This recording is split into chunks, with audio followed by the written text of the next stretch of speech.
you know everything, but I love my father so much that I listened to him, and I've written down the 7 or 8 things he told me over and over again. And one of them, and I think this is important in anything that you do, whether it's real estate or anything in life, your physical fitness program, your marriage, your relationships, anything else. And that's those 3 words. The first word begins with W, the second word begins with S, and the third word begins with P. And in 1994, about 26 years ago, my oldest son turned 10, and I wanted to coach soccer. I had never coached soccer before. So I went to the boys under 10 AYSO coaches meeting in Pasadena, and we all got 12 players at random. My son was one of them. And they said, as the 36 coaches were leaving, by the way, we're going to post the results of every game on the internet on Sunday. And so you can see how your team is doing. And when I'm driving home, I'm going, oh my gosh, I just got myself into coaching soccer. And I don't know how to coach soccer. I don't know the difference between a corner kick and a direct kick and an indirect kick. And my father had passed away just before that. And I remember thinking, gosh, I wonder what my dad would tell me to do. And what my dad would tell me to do is those 3 words that are very important. WSP is what they begin with. So I called up the boys under 10 soccer district coach, and I said, hey, Fred, it's Bill Ukropina. I've never coached soccer. Who are the successful soccer coaches? Who are they in the region? And he said, well, one is Fred Rotenberg and one is Linda Swick. So I went on the internet and I found out when Fred Rotenberg was coaching his next game, which happened to be the next Saturday morning at Muir North Field, right next to John Muir High School in Northeast Pasadena. And I walked up to Fred Rotenberg. I had never met him. And I said, hi, Fred, my name's Bill Ukropina. I've never coached soccer, but I understand you're an outstanding coach. Do you mind if I watched you? And he looked at me, and said, no problem. And then he turned around and said, but please don't talk to me during the game. You can talk to me after the game or before the game. So I watched how Fred Rotenberg warmed up his players, what he said to them before the game, after the first quarter, second quarter, third quarter, fourth quarter, how he interacted with the parents. Because as you know, if you have kids or have watched youth sports, sometimes the parents intervene a lot. And I learned how to coach soccer by watching Fred Rotenberg. Then that afternoon at Victory Park in Pasadena, I walked up to a woman named Linda Swick. And I said, Linda, I'm Bill Ukropina, and you won the boys under 10 championship last year. And I'm wondering if I can watch you coach today. And she said, sure you can. So I stood right behind her and I watched her coach the team. So I learned how to coach soccer by watching other successful people. If you want to be successful in anything in your life, what you should do is these 3 words. And WSP stands for watch successful people. Who are the successful people in your real estate office or whatever you do, escrow, title? Who are their customers? What people do they work with? What fish do they throw back in the water? Do they work with every customer? No. What do they do? How do they dress? Take them to lunch, have coffee with them, listen to them on the phone. You're going to improve whatever business is in your life by watching the successful people in your industry, in your office, in other offices.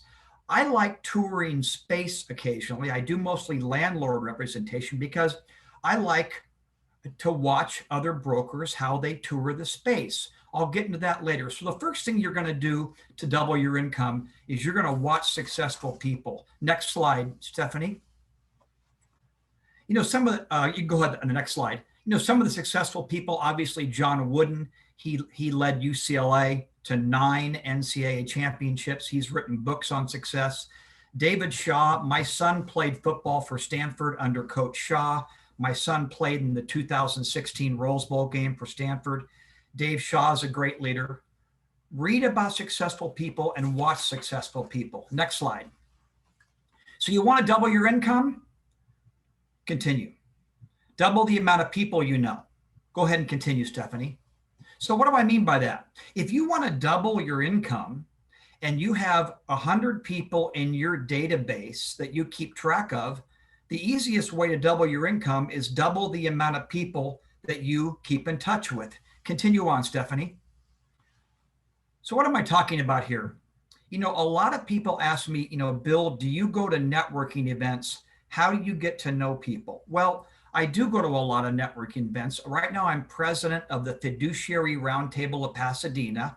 We have 10 meetings a year, and it's made up of fiduciaries, private fiduciaries who help people with their real estate and family matters, estate planning counsel lawyers, etc. So if you're going to go to a networking event and the event starts at 7 a.m., which mine do, get there early. If you volunteer for a job with the organization, which I think you should, let me give you a couple tips about how to meet more people in organizations. Work the check-in table at networking events. At the Fiduciary Roundtable for years, I worked as the treasurer and I was in charge of the name tags. Why? Because when 80 or 90 or 100 people entered the room, guess what? I handed them their name tag and then I collected their name tag. Maybe you're the bartender at a networking event. Maybe you sell the raffle tickets. Get there early, stay late. But here's something very important. When you meet people, I don't care what you do. When you meet people, you shouldn't care what you do. It's all about caring what they do. Some of the questions I will ask people is, what type of customer do you like to work with? What are some transactions you've made recently that you would enjoy? If I was talking to somebody today, who would be a good prospect for you? And then exchange business cards.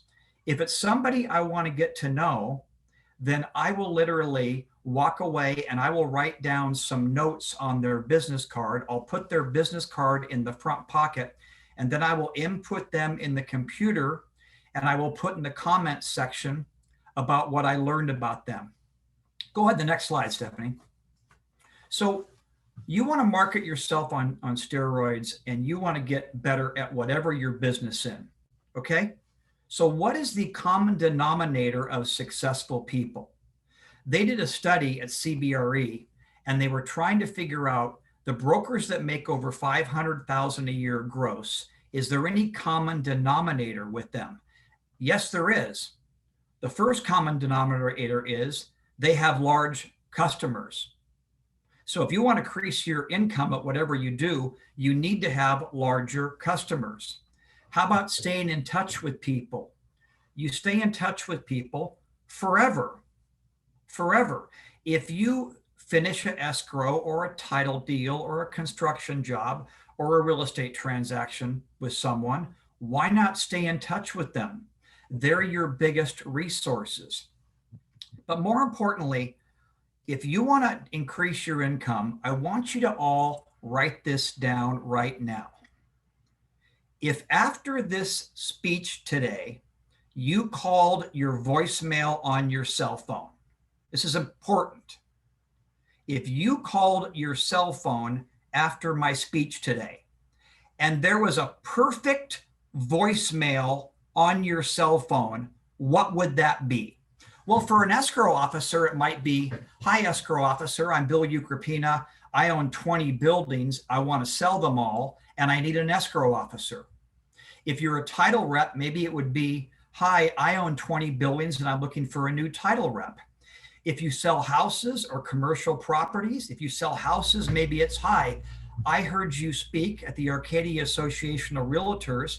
I want to sell my house in San Marino by February. Can you come meet with me today at 5 o'clock? So what is your perfect customer? Well, let me tell you what a couple of mine are.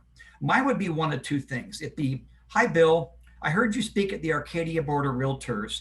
My family owns an office building in Monrovia. It's 20,000 square feet, and we decided we want to sell it.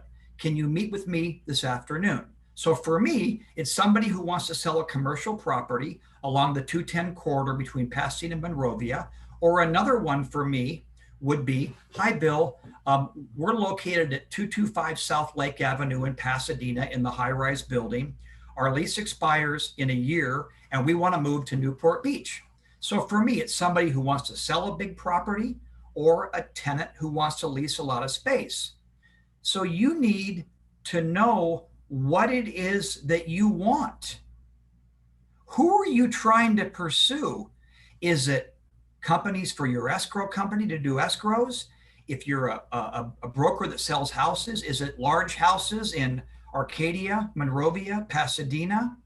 If you're a retail broker, is it large retail tenants? You've got to know who those customers are, and then you need to identify 100 of them to start off. 100 of your perfect customers should be in your database.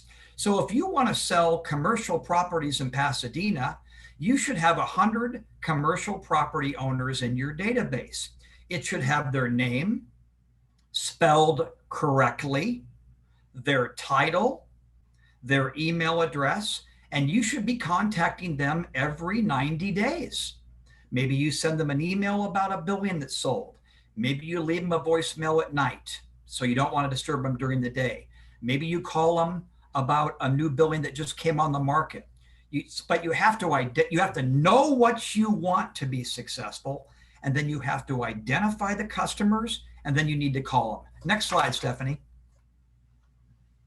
Okay, so how do you develop more business? You know what happens to me almost every day? I get in the office between 7 and 8, and I start looking at my email. And then one of my friends sends me a funny political email. And then I read the paper and I get email after email. And all of a sudden it's 11 or 12 and I haven't made any calls.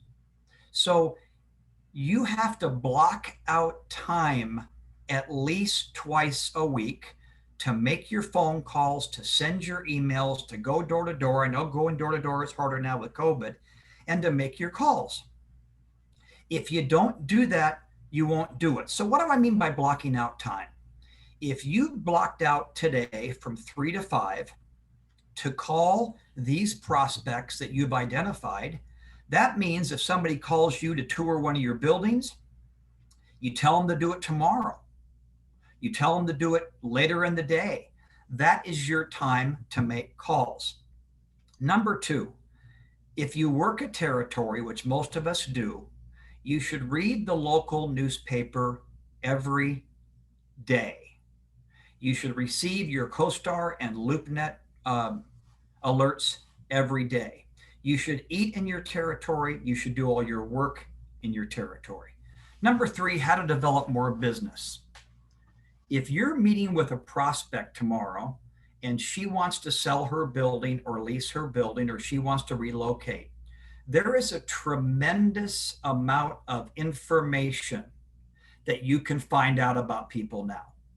You can go to their LinkedIn page, you can go to Facebook, you can Google them, and you should be versed on what they do. My 3 sons are Eagle Scouts in the Boy Scouts of America. I met with a man recently, and his sons were Eagle Scouts, and we were talking about his building, and I said, hey, I noticed your sons were Eagle Scouts. Well, we were talking about Eagle Scouts for about a half an hour. But you want to talk about things that are relevant to them.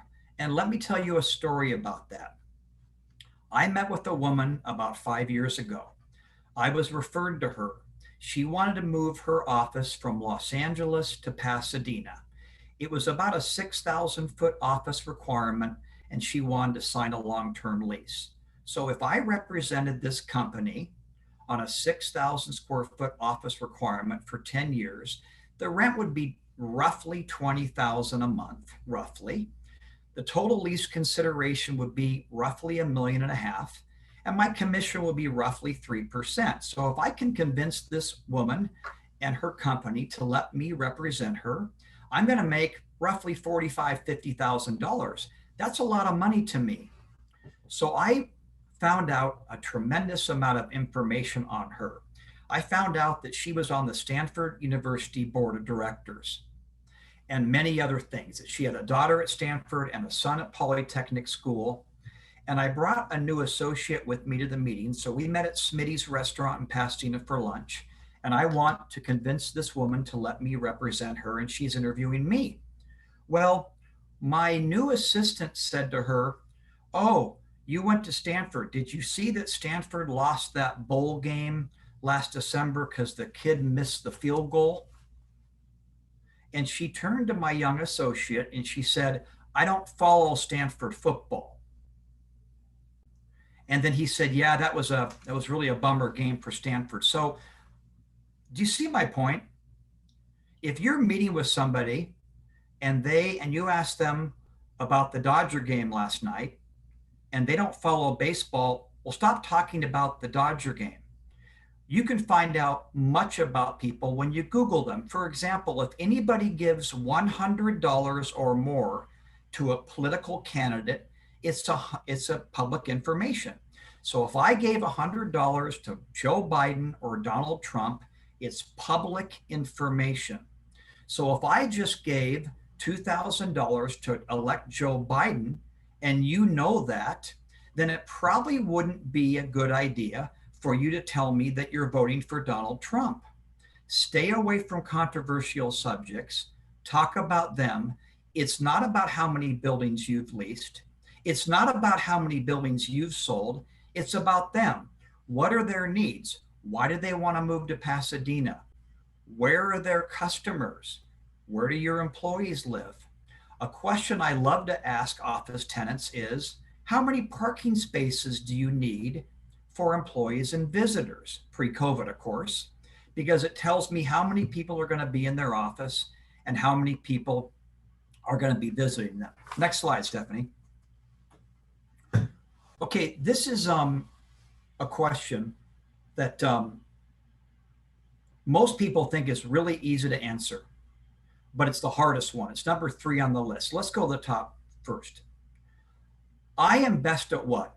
Yes, stay there, Stephanie. What are you the best at? What are you best at in your profession?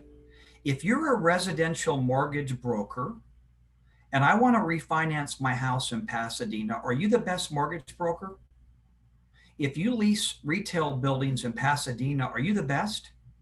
If you sell houses in Arcadia, are you the best? And if you're not the best, why would I work with you? You need to be the best at something. What are you best at? And then here's the toughest question at all at the bottom. It's a question I'm asked all the time. I was in a meeting about a year ago with a company that wanted to sell an apartment building in Burbank that they owned for their employees, but they were moving, so they wanted to sell the building. So I brought an apartment specialist from Coldwell Banker Commercial, and we met with their board of directors, and I was referred to them, and it was a real fun meeting. Everything went well. We told them what we thought the building was worth and what they should do before they put it in the market, and we gave them a projection of the net present value of their income the next 10 years. And the meeting went real well, and we thought, of course, we're going to win the business and be able to list this apartment building for sale. So at the very end of the meeting, the board member said, hey, Bill and George, just one more question before you leave. We are interviewing NAI Capital and Mike Vashani tomorrow. Why should I choose you instead of your competition?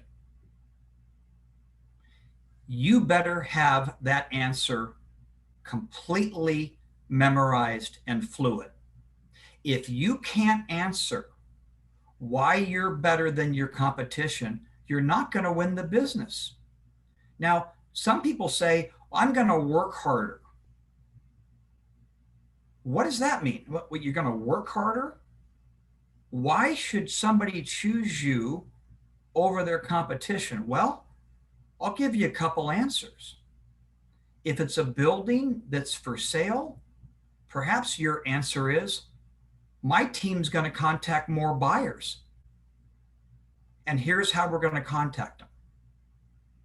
My team is going to give you more fluid advice on what to do with your building before you put it in the market. Remember, it's not about how many buildings you've sold. It's what you're going to do for the customer that's important. Next slide. Okay. You're in a beauty contest to sell a building or be the escrow company or a loan, whatever it is. And I'm in beauty contests all the time. I compete against people like Sherry and Mike and all the big companies. And I don't win the business every time. If you win the business every time, you're probably not in very many beauty contests. So after the competition and the owner calls you up and says, "Hey, Bill, this is Joe, and really enjoyed your presentation. I decided to hire Sherry McCandless at NAI." Well, the first thing you should do is be courteous. "Joe, I really appreciated the interview. And if something doesn't work out with Sherry, I'd be happy to help you. And by the way, Joe, can I have one more minute of your time?" "Sure, Bill. Why did you choose Sherry or Jane or Caleb instead of me?" It's a hard question to ask, but maybe the other person already had the brochure done on the building and handed it to the owner. Maybe the other person had already flown a drone over the building and had already taken pictures. Maybe the other broker had already showed the building twice. But by learning why you didn't win the business, you're going to get better. Next, Stephanie. If you want to double your income and be really successful at anything you do, I strongly suggest two things. One, try to stay in the best physical condition possible. When I go on a walk with my wife at night and I go to bed at a reasonable time and get 7 or 8 hours of sleep, I can do a decent job at commercial real estate brokerage consulting. But if I stay out late and I drink a couple glasses of wine and I don't work out, I can barely make it through the day. Sleeping is very important. There's been a lot of books written about sleep. I'm going to give you a lot of suggestions of books to read at the end, and also working out. I'm not saying you have to be in perfect shape, but I find sometimes before a 4 o'clock presentation, I will go on a half an hour walk and I'll get my body and my energy level going. And then I'll take a 20-minute nap in my car. And now when I'm at the meeting, I'm on the top of my game because I worked out and I slept. Next slide.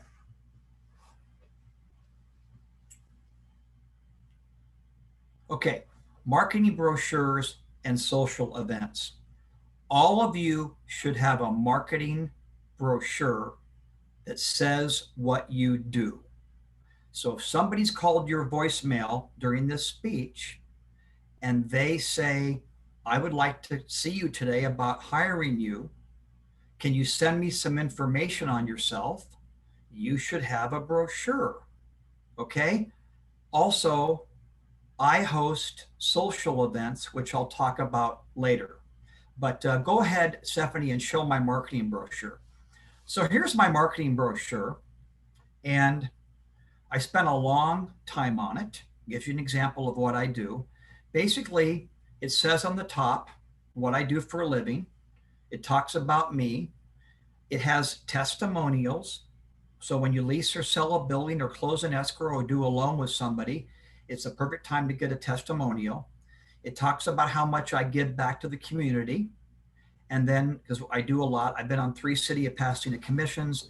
I'm on the Cancer Support Community of Pasadena board. I was just chairman of their gala, one of 3 chairmen. We raised $340,000 to support the cancer support community that gives free counseling to anybody with cancer, or you find out your loved one has cancer and you need support. Talks about my client list. So that's an example of my marketing brochure that I use. And you can have one for tenants. You can have one for landlords. You could have various ones. Next, Stephanie. It shows what buildings I've sold recently, gives pictures of them, buildings that I've leased and I've sold. Keep going, Stephanie. Another thing I do is I have an annual lunch at the Rose Bowl. This would have been the 12th annual lunch I've had at the Rose Bowl. So let me tell you about my annual lunch. I've had an annual lunch in the visitors' locker room of the Rose Bowl for 11 consecutive years. And this is how it works. I send out about 600 save the date emails. My lunch was going to be December 4th this year, but because of COVID, I had to cancel. And then I send out about 600 save the date emails. And then I send the invitation out in October. I send out one more invitation in November. And I have about 325 guests at this annual lunch at the Rose Bowl every year. So here's how it works. I have a check-in table at the entrance of the Rose Bowl, entrance gate A at the south. And I have 4 women working at the check-in table and another woman just making name tags.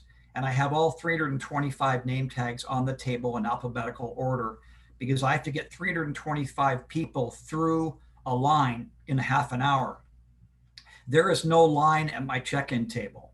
How many events have you been to where you're standing in line at a check-in table? There's no line at my check-in because I have 4 people working there. And as people walk up and they say, my name is Caleb Long, they hand you the name tag and you go right through. My wife and I greet everybody as they walk into the Rose Bowl. Why do we greet everybody? Because if I didn't greet everybody, I would never see them all. At about 12:15, I welcome everybody, and then I have 6 buffet lines, and my 325 guests go through the buffet lines. That takes about 25 minutes. At about 12:40 p.m., I have a prayer. It's my lunch.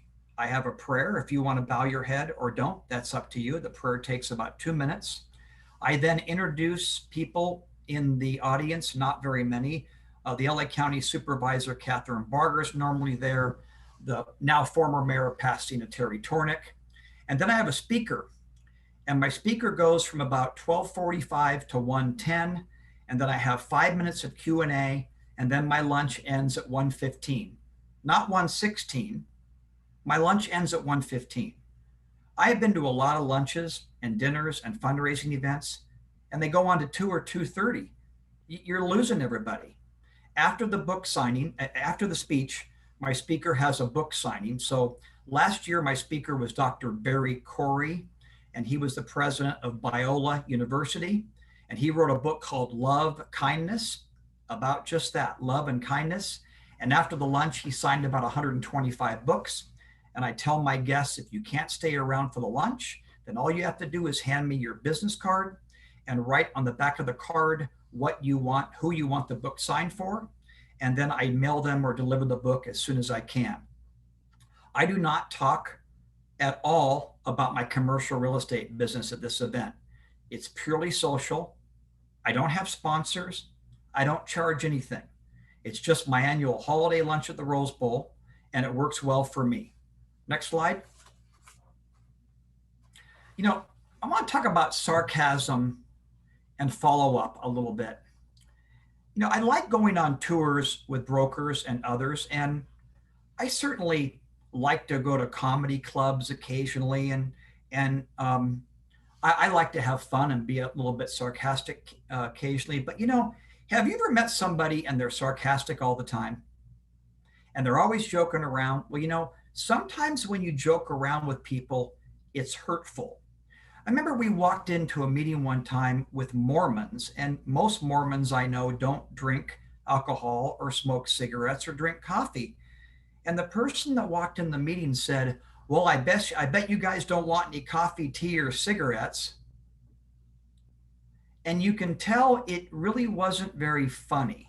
And let me tell you another story of what happened to me personally about 3 years ago. My wife and I were at a Loyola High School parent recognition dinner. So if you give a certain amount of money to Loyola High School as a parent, they invite you to these dinners. And we were standing around outside. Since it was an outdoor event, I had a hat on. And somebody walked up to me and said, hey, there's Bill Ukropina. How you doing, Bill? And I said, fine.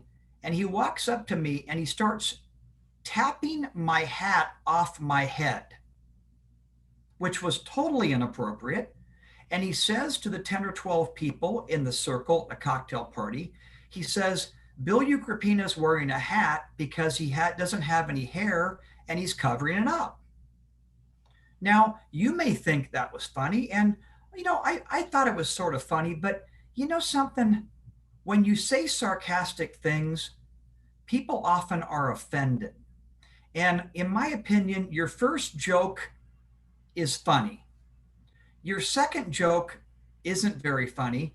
And your third joke probably wouldn't be said. So when I'm in a business meeting, I tend to kind of stick to business. Now, if people are having fun and joking around, sure, I'll have fun too. But you got to be careful about sarcasm. Okay, on the bottom here, do you want to double your income? Follow up forever. Communicate with your former customers. If you've just done business with a customer, you sold them a building, you had an escrow, whatever it is you do, why do you not keep in touch with them? They could refer your other business. Let me tell you a story about not keeping in touch with somebody. About 7, 8 years ago, I received the exclusive right to sell an office building in Pasadena. And I got the listing on a Monday, and I had the brochure done. So I did what every good broker does. I called and went door to door around the building because the buyer for a building often comes locally. And I called people I knew who might want to buy it. And I did an email blast to people who might want to buy it. And then on Friday, 4 days after the listing, I put it in CoStar and LoopNet, all the databases. So now the world knows my building's for sale. And I got a call from one of my competitors at NAI Capital. And the NAI Capital competitor said, "Hi, Bill, I noticed you just listed a building for sale, and we'd like to see it today at 2 o'clock." I said, "Great." So what do I do when I show a building? I try to get there 15 minutes early. Why? Because I can open the door. That way I'm not fidgeting with the key when the buyer's standing there. I open the door. If there's mail in the mail slot from the former tenant, I pick the mail off the floor. I turn the lights on. I flush the toilets. If the bathrooms smell, I open up the bathrooms. If there's not very much parking with the building, I don't park in the one parking space the building has.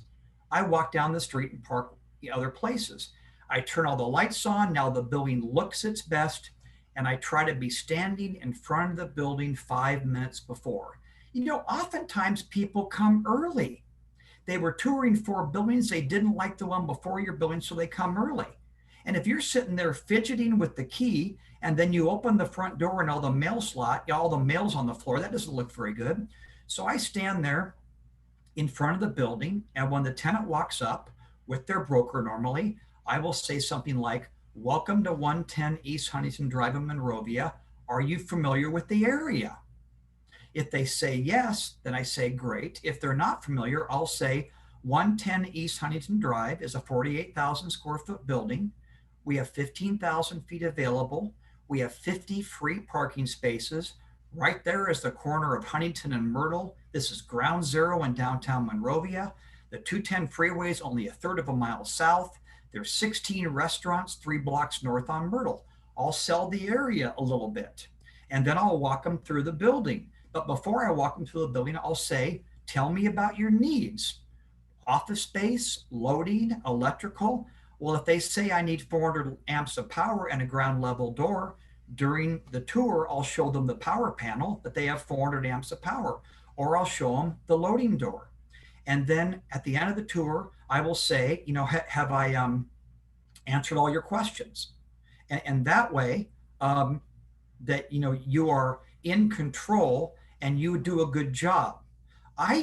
It's hard for me to believe sometimes, but when I tour my buildings, sometimes the tenant broker is actually on their cell phone. Can you go back to Stephanie? It went 2 ahead. There you go. Okay. So that's how I show buildings. But what commercial property tour made me really sad? Well, I was standing in front of my building 5 minutes before the tenant came, who wanted to maybe buy my building. And the tenant pulled up, and the tenant got out of the car. And you know who the tenant was? It was somebody that I had put in a building 4 years ago. I had represented them 4 years ago, but their lease expired. And now they're out with NAI Capital or another broker touring a building. So whose fault is that, ladies and gentlemen? Whose fault is that when you represented someone and you didn't call them back and now they're looking at space with another broker? It's not their fault. It's your fault. You're responsible for your life. You're responsible for your income. I didn't call that company back. They had a change in management. And instead of making a $100,000 commission, making both sides, I made about a $50,000 commission because I had to split it because I didn't follow up. Next slide. Okay. Advise and refer. You should advise your customers on what they should do. And when you meet with people, you want to have something to hand. I have a 3-page handout when I meet an office user, and it asks them like 30 questions. How many conference rooms? How big is the reception area? Power, internet, all those things. So you should always advise your customers and advise your customers on everything. I mean, sometimes my customers call me and say, Bill, I'm in Santa Monica. Do you know of a good Italian restaurant? And I'll say, give me 5 minutes. I'll call our Santa Monica office and give the customer three restaurants. Number two, only work with customers long-term who will be profitable. In the office building business, I get a lot of calls for 500 feet and 1,000 feet. Well, if I want to make $100,000 a year, I would probably have to make 30 or 40 1,000-foot leases. It's impossible. So if you want to double your income, you have to work with larger customers. Next slide. Okay, your voicemail. Your voicemail tells me a lot about you. If I call your voicemail right now, what does it say? Call my voicemail after this speech. It's going to say, this is Bill Ukropina on Thursday. Please leave your name and number slowly at the tone, and I'll call you back as soon as possible. I call brokers voicemails sometimes, and they go, hey, this is Joe, and I'll be out of the office till October 25th. Let's see, Joe, it's November 5th. You're a little bit behind. So your voicemail tells me a lot about you. How you pick up the phone tells me a lot about you. Do you pick up the phone with enthusiasm? Do you pick up the phone like you want to talk to people? If you've never done it, I strongly suggest you go through the Ritz-Carlton training program. My wife and I go to the Ritz-Carlton in Laguna Niguel once a year for a little trip. And I love everything about the Ritz-Carlton hotel except when I have to check out and pay the bill. But anyway, I love the Ritz-Carlton. You know why? Because they are masters at customer service. So who's the most important person that you meet at the Ritz-Carlton? Well, if I'm driving into the Ritz-Carlton valet and I'm spending $400, $500, $600, $700 a month, a night on the room, what should I expect from the valet? Well, this is what happens when you pull in the Ritz-Carlton. You pull up and they open their door and they say, hello, are you checking in or joining us for dinner? Oh, I'm checking in. What's your last name? Ukropina. Well, thanks, Mr. Ukropina. Can I take your bags? Sure. And they pick up the bags. And then they say, there's the lobby of the hotel. And you walk in the lobby. And when you walk in the lobby, maybe you say to the person at the reception desk, I need to use the restroom. Where's the restroom? They don't say down the hall to your left. Somebody walks you to the restroom. When you check into your room and you call in and you say, where's the ice machine? They say, I'll bring you up ice. And then you know what they always say at the Ritz-Carlton when you call them from your room? The last thing they say, Mr. Ukropina, have I answered all your questions? When people call you regarding your building or your escrow company or your tenant representation skills or your company, and somebody asks you questions, when people call off my signs, I'll give them all the information. And then at the end of the phone call, I will always say, have I answered all your questions? Appraisers call me all the time because I hopefully sell quite a few buildings. So appraisers want a comparable sale and want comps. They want to know what my building has sold for. A lot of brokers I know don't talk to appraisers. I do. I love appraisers. So an appraiser will call me and say, hi, Bill, I'm calling about a building you just sold at 1100 East Green Street because I'm appraising a building down the street. And I'll say, great, thank you. What can I answer for you? And I talk to them all about the building I sold. And then I say at the end, have I answered all your questions? And they might go, yeah, Bill, gosh, you're the nicest broker I've ever talked to. And then this is what I will ask the appraiser. I will say, can you send me all your comparable sales? I know you can't send me the appraisal, but can you send me all your comparable sales? Or if they're appraising a lease, can you send me all your comparable leases? Now I have a bunch of comparable sales that weren't on CoStar and LoopNet. And then the other thing I asked the appraiser is, can you tell the owner that I was cooperative? Well, when somebody is appraising a building, not always, but sometimes they're thinking about what? They're thinking about selling the building. So maybe the appraiser has a relationship with her, the owner, and she might sell it in the appraisal, and the appraiser says, hey, you might want to call Bill Ukropina. Lastly on this, one of my favorite people is Joanne Black. Joanne Black has written 2 books, and I'll give you these books at the end. One is called No More Cold Calling. It's about networking. But Joanne recently wrote a book called Pick Up the Damn Phone. Why can't I reach you? Why aren't you picking up your phone? Oh, well, it's going to be one of those Mandarin speaking calls, or it's going to be a solar energy call, or it's going to be a salesman for carpet cleaning. So what? If somebody calls me and they're trying to sell solar, I will say, you know, my wife and I looked into solar. It isn't something we decide to go ahead with. Thank you for thinking of me and good luck with your next prospect. Do you have to be mean to somebody who calls you? Just say, I don't need your service right now, but thanks for thinking of me. But why don't you answer your phone? Let me give you a tip, ladies and gentlemen. If you don't pick up your phone, your competitors will, and they'll win the business. Now, look, I don't have my phone on right now, but in general, I pick up my phone or I call somebody right back. Pick up your damn phone. A lot of millennials, my 3 sons, sometimes I'll call them and they'll text me back. One time recently, I had to show a building in Monrovia at 1:30. I got there at 1:15, did what I told you I do about opening the building early. It got to be 1:40. No one is there. I called my millennial assistant and said, what happened to the tenant?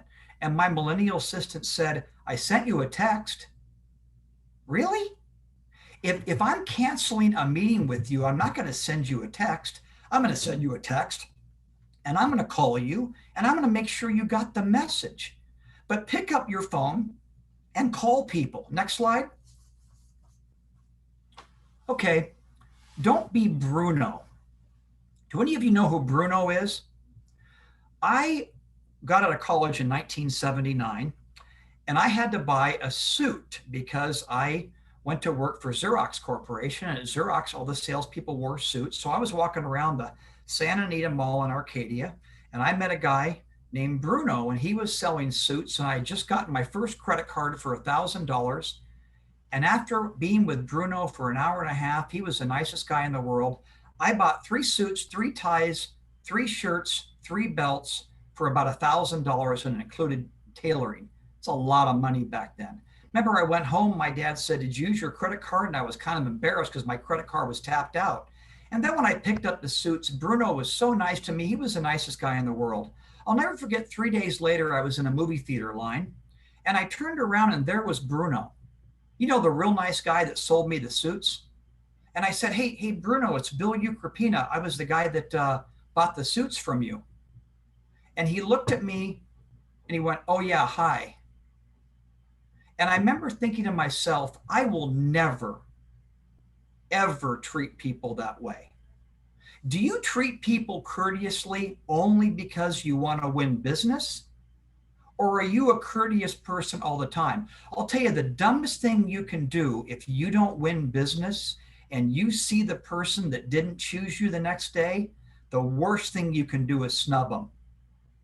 You know why you lose business? I'm going to tell you why you lose business, because you weren't the best. You don't win the business because somebody else out-hustled you and out-presented you.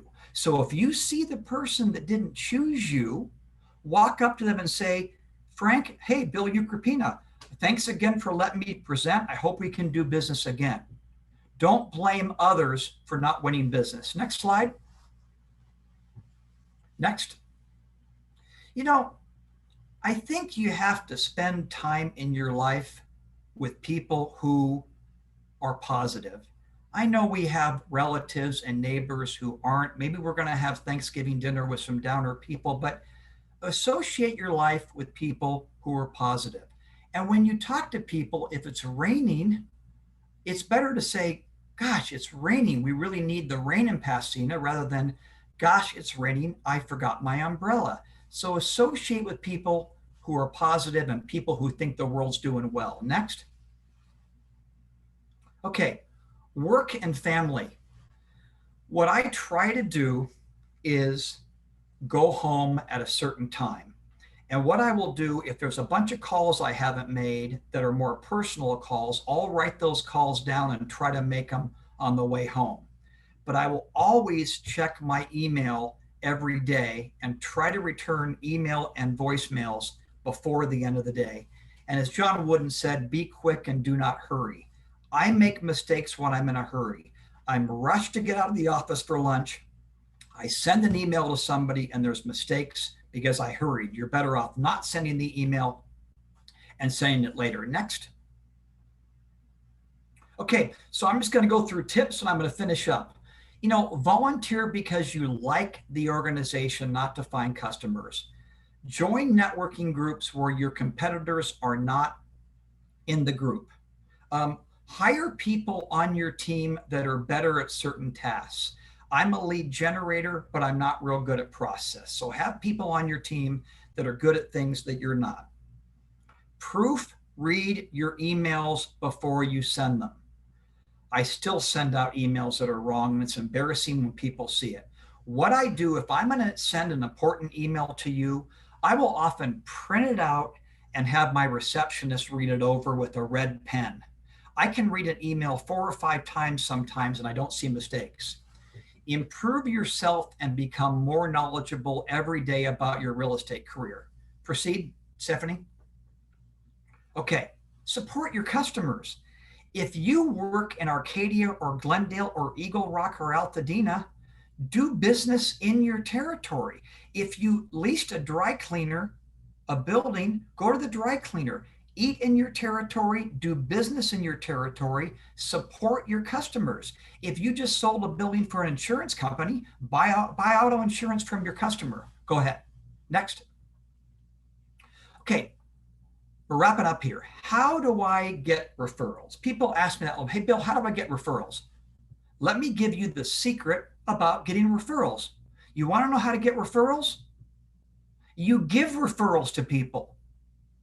I give referrals to real estate lawyers, CPAs, financial advisors, lenders, all these people. And generally what I do is this. People probably call me 1 to 5 times a year for a roofer. Well, I'm not going to remember who the roofer is. But what I have in my database is I have roofers. And then I have an icon with 3 roofers named, roofer A, roofer B, and roofer C. So I send the person, I say, here are 3 roofers that I've worked with. And then I will email the roofers and say, hi, Mr. Roofer, Bill Ukropina, I just referred you to Joe Smith. He's going to be calling you about a roof. Why do I refer 3 people often? Because then it's their choice who they hire. I give a lot of referrals to residential brokers. I often always give the residential person 3 brokers to interview. So if you want to get referrals, give referrals. Next. Okay. Cell phones. I can't believe how rude people are with their cell phone. When you're having lunch with people, are you looking at your phone the whole time? Are you kidding me? I mean, unless you absolutely have to have your cell phone on because your loved one's in the emergency room at the Heinzen Hospital, you know what I try to do? If I'm having lunch with an important person, just leave your phone in your car. Please don't look at your phone when you're talking to me. Number 2, the competition is much more formidable at the top. You have to improve all the time. If you want to do bigger deals in whatever you're in, you've got to be better. And finally, a goal is a dream with urgency. A goal is a dream with urgency. 83% of the people that join health clubs never go. So you want to get in shape and you join a health club, 83% of the people never go. So people join health clubs, they buy these workout machines, and they never do it. So if you want to get in better shape, if you want to do well, whatever it is that you do, it's got to be urgent. It's got to be a priority in your life. Next. Okay, summary. Watch successful people. Double the amount of people you know. Stay in touch with people every 90 days. That's why I have my holiday lunch at the Rose Bowl every year. Know more about your industry than your competitors. Memorize why they should choose you and not your competitors. Call your customers after the meeting, and if they didn't choose you, ask why. Work out and remain in good condition. Always sleep enough. Purchase products in your area and associate with people who have positive attitudes. Next. You know, I love coaching. My youngest son played college football, and I coached a lot at the youth level. And this is the 1992 Dream Team.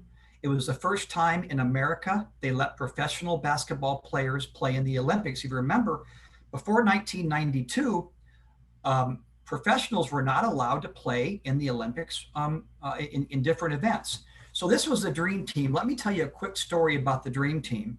They put together the 12 basketball players, the best in the U.S. I mean, you had Magic Johnson, you had, Larry Bird. You had these 12 or 13 basketball players, and the coach was the famous Coach K from Duke. Well, now he had to pick the 5 starters on the Dream Team. Can you imagine telling any of these pro basketball players who make $5 to $30 million a year that they're not going to start in the Olympics? These guys have started on every team since the 5th grade. So Coach K said, we're going to have a scrimmage at 11 a.m. tomorrow, and I'm going to pick the 5 starters. And he said the gym opens at 10. Well, these prima donnas didn't get to the gym at 10, did they? Yeah, they did. They all did. And Coach K said that scrimmage was the most competitive basketball game he's ever seen. Ladies and gentlemen, people that work at high levels in their life are competitive, and they want it badly. And you can all have whatever you want in your life, but you need to want it badly. Next, Stephanie. So some books that I love to read. By the way, I'll email you, any of you, all these slides. Just send your contact information to me or Stephanie. These are books that I have everybody that works for me read. They're wonderful books. They're all about life and staying in shape and networking, etc. Be happy to go through these books with you. And if any of you ever want to have coffee with me or go over these books, I'll be happy to do that. Next. This is my family. I just want to let you know. So on your left is my middle son, Grant. He's 30. That's me. On the left center.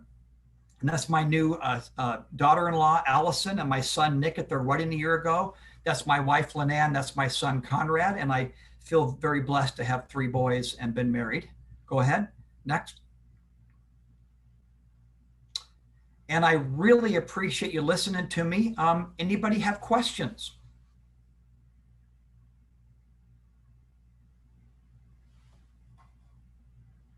Anything I can answer for you?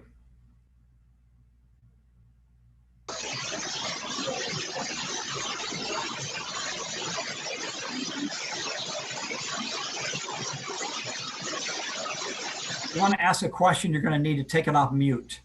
Take it off mute if you'd like to ask a question.